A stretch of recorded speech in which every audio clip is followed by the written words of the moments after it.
Assalamualaikum warahmatullahi wabarakatuh. Selamat pagi kawan-kawan dan sahabat itu dimanapun berada. Apa kabar? Semoga selalu diberikan kesehatan dan keselamatan, keberkahan dalam umur, dan selalu diberikan kejernihan hati dan pikiran sehingga kita semua bisa menjalani hidup dan kehidupan penuh dengan kebahagiaan. Pada kali ini kita akan sedikit flashback ke belakang tahun 2021. Jadi kalau BPK itu memberikan catatan-catatan terhadap kinerja akhir tahun pemerintah daerah. Jadi kita kali ini akan memberikan sedikit catatan kecil terhadap salah satu organisasi perangkat daerah di Kabupaten Bengkulu Selatan.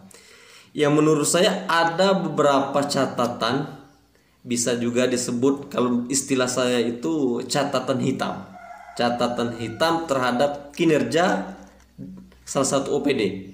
Nah, kali ini yang akan kita bahas adalah catatan hitam terhadap kinerja Dinas Sosial Kabupaten Bengkulu Selatan tahun 2021. Dinas Sosial ini merupakan salah satu dinas yang cukup strategis di lingkungan pemerintah daerah.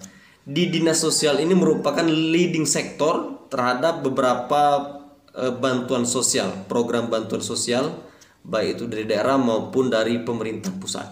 Nah, di antaranya itu adalah program BPNT, bantuan pangan non tunai, atau sekarang ini yang juga disebut dengan bansos sembako. Selanjutnya juga ada Kartu Indonesia Sehat atau yang BPJS Kesehatan.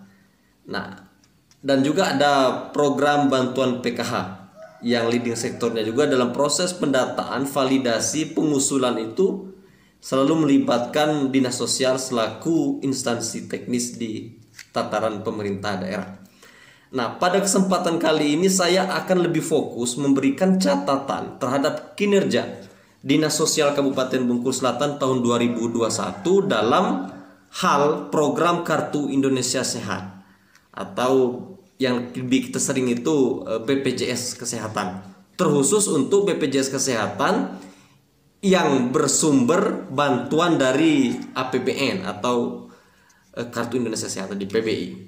Nah, dari catatan kami, hasil diskusi, hasil ngobrol-ngobrol santai bersama Kepala Operasional BPJS Kesehatan Kabupaten Bengkulu Selatan, kalau tidak salah tanggal 7 Maret yang lalu, ada beberapa yang sebenarnya yang menurut saya kinerja Dinas Sosial itu sudah kinerja Dinas Sosial Kabupaten Bengkulu Selatan di tahun 2021 itu perlu kita beri catatan yang menurut saya kali ini adalah catatan hitam.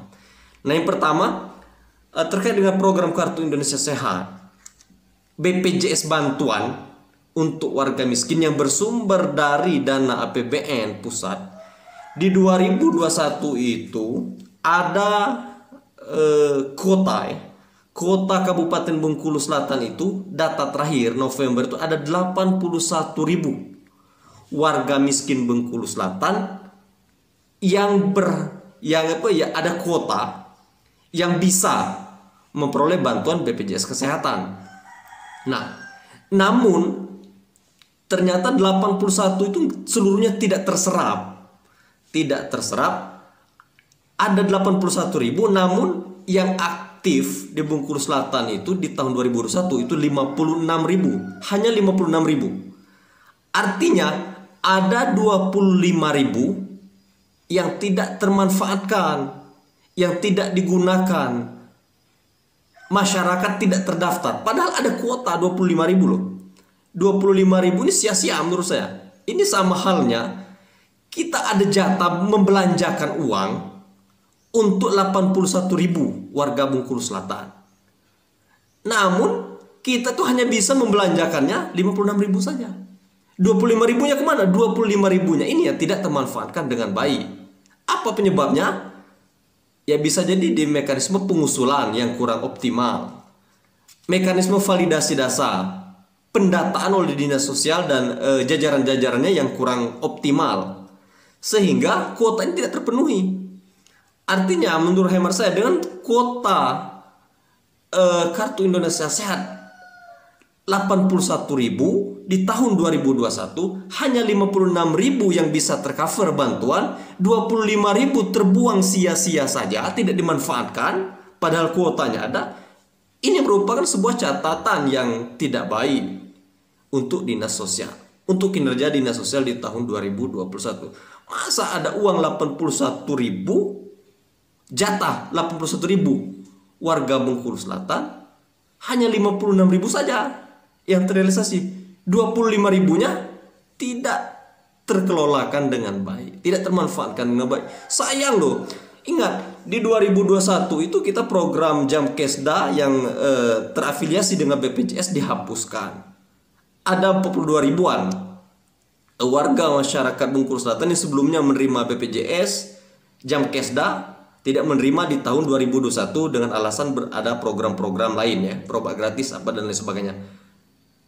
Seiring dengan terhentinya program tersebut, seharusnya dinas sosial bisa membaca peluang yang ada, bahwasanya masih ada loh 81.000 kota Bengkulu Selatan itu untuk masyarakat berpenghasilan rendah, masyarakat Bengkulu Selatan yang bisa menerima bantuan BPJS Kesehatan. Udah tahu kota kita 81.000, kok nggak bisa? Masih tersisa 25.000. 25.000 itu bukan sedikit. Bukan sedikit 25.000 kota yang tidak tergarap. Karena pengusulan validasi data kemungkinan yang tidak optimal. Kalau bahasa bos BPJS Kesehatan Bengkulu tidak optimal, belum optimal. Nah, terus catatan berikutnya ini masih terkait dengan program Kartu Indonesia Sehat, BPJS Kesehatan. Jadi dinas sosial ini sempat viral ya, di beberapa media online maupun media sosial lainnya, bahwa itu kuat dugaan ada keterlibatan oknum-oknum di dinas sosial terkait dengan pengalihan Vaskes tingkat pertama peserta BPJS Kesehatan. Dan ini pun yang dialihkan itu, informasi kami dari mayoritas adalah peserta Kartu Indonesia Sehat, BPJS Kesehatan bantuan dari pusat. Contohnya begini, biar lebih mudah dicerna ya. Saya ini penerima bantuan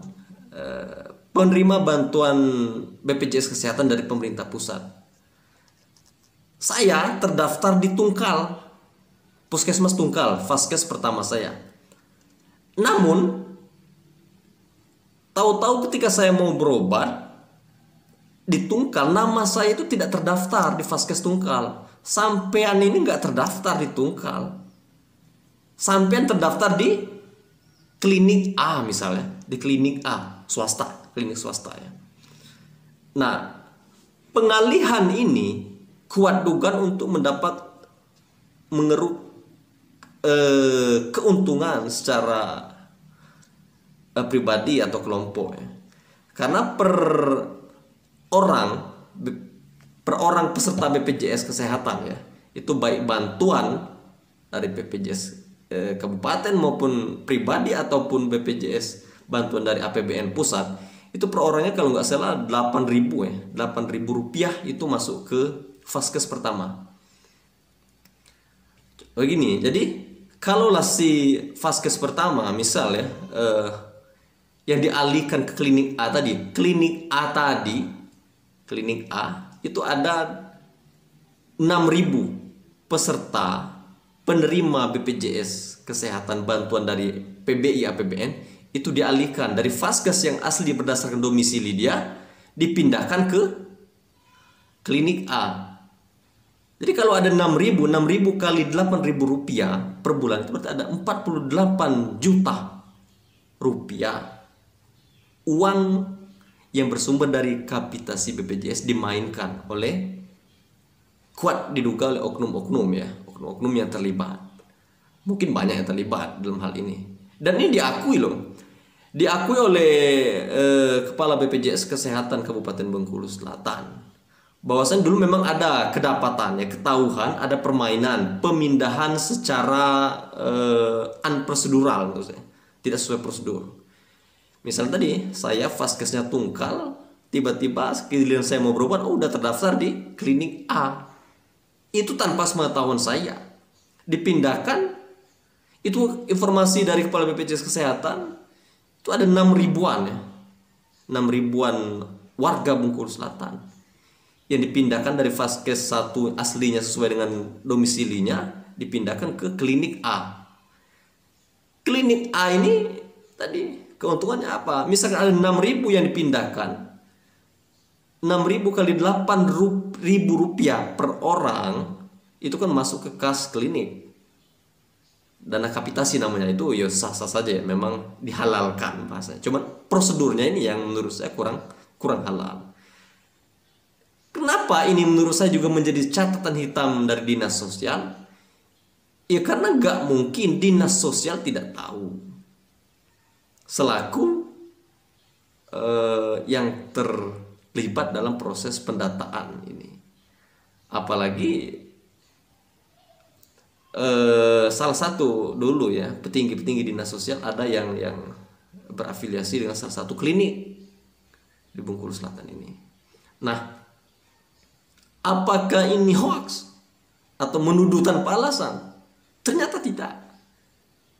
Informasi kami yang peroleh, diskusi dari Kepala BPJS Kesehatan Kabupaten Bengkulu Selatan ya, di 7 Maret yang lalu kalau nggak salah ya. Memang betul ada 6 ribuan peserta PBI APBN ataupun yang lain ya, itu yang dialihkan Vaskes pertama dari yang asli dialihkan ke Vaskes kedua klinik A yang telah dikondisikan tadi untuk mengeruk keuntungan-keuntungan pribadi ataupun kelompok. Nah, jadi buktinya apa? Klinik A yang dimaksud ini itu sudah diputuskan kerjasama dengan BPJS per Maret 2021 ya. Jadi di Maret 2021 itu BPJS Kesehatan telah memutuskan kerjasama dengan klinik A yang diduga bermain dana kapitasi yang 8.000 per orang tadi dengan modus memindahkan secara tidak prosedural nama-nama peserta BPJS Kesehatan ke klinik A tanpa sepengetahuan, tanpa prosedur yang benar. Berapa keuntungannya? 8.000 per orang, 8 hingga 10.000 kalau versi Kepala BPJS-nya, 8 hingga 10.000 dana kapitasi. Dana itu halal, awalnya halal. Dia karena dipindahkan secara unprosedural ke salah satu klinik, secara dikondisikan. Jadi ini jadinya menurut saya remang-remang. Inilah menurut saya menjadi catatan hitam Dinas Sosial Kabupaten Bengkulu Selatan terkait dengan terkait dengan program Kartu Indonesia Sehat, BPJS Kesehatan. Demikianlah sekedar untuk membuka informasi. Silakan kita cerna masing-masing. Tidak ada maksud untuk menjas atau menyudutkan pihak-pihak tertentu.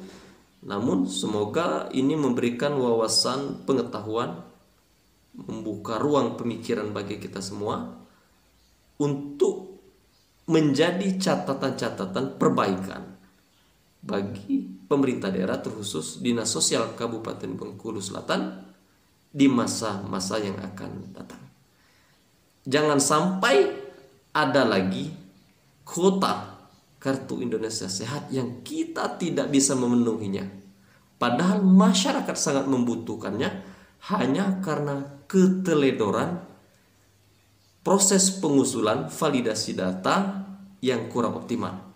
Dan jangan sampai ada lagi masyarakat yang Vaskes pertamanya dipindahkan secara sepihak ke klinik-klinik swasta.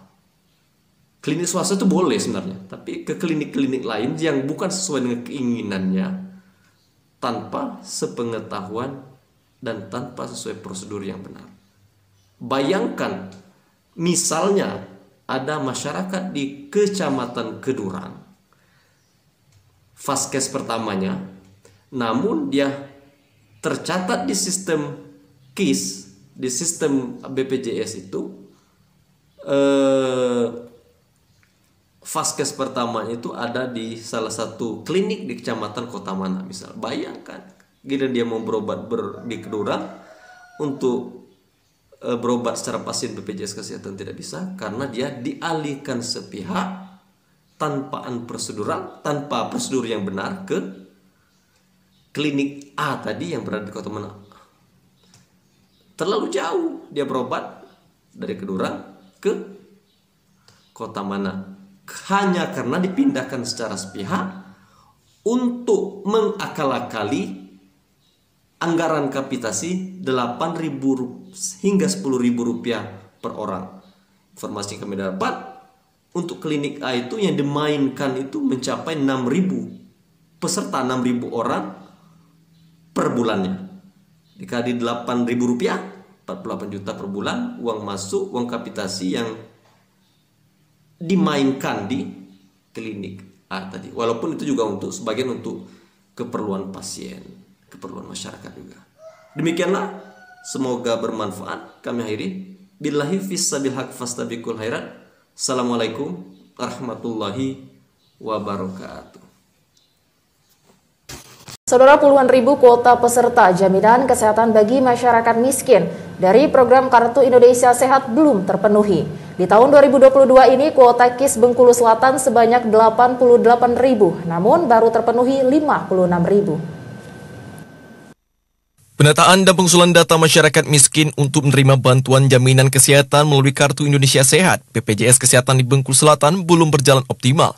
Kinerja dari Dinas Sosial selaku leading sektor yang berhak mengusulkan warga miskin untuk menjadi penerima bantuan iuran BPJS Kesehatan di Bengkulu Selatan pun dinilai belum optimal. Hal ini terlihat dari masih tingginya kuota penerima bantuan iuran BPJS Kesehatan dari APBN atau Kartu Indonesia Sehat yang belum terpenuhi. Padahal masih sangat banyak warga Bengkulu Selatan yang sangat membutuhkan bantuan BPJS Kesehatan gratis tersebut. Menanggapi hal tersebut, Kepala BPJS Kesehatan Bengkulu Selatan Nanang Jayadi membenarkan bahwa belum terpenuhnya kuota PBI BPJS Kesehatan tersebut. Dicontohkannya, pada tahun 2021 lalu, kuota penerima bantuan iuran BPJS Kesehatan di Bengkulu Selatan sejumlah 81.000, sedangkan PBI BPJS Kesehatan yang aktif hanya 56.000. Artinya ada 25 ribuan kuota PBI BPJS Kesehatan yang tidak terpenuhi dan terbuang sia-sia. Begitu juga di tahun 2022 ini dari kuota bantuan BPJS Kesehatan dari pemerintah pusat sejumlah 86.000, baru 54.000 yang aktif, sementara 32 ribuan kuota lagi belum terpenuhi. Cuma memang yang aktif itu di angka 54.000. Artinya kita belum terpenuhi kuota kita. Benar. Jadi besar harapan kami pemerintah daerah bisa mengusulkan, mengajukan ke Kementerian Sosial sesuai dengan kuota yang memang disiapkan oleh kementerian. Itu kuota nggak penuh itu dari tahun kemarin, Pak? Dari tahun kemarin. Dari Bengkulu Selatan, Abdin Utama, TP Bengkulu melaporkan.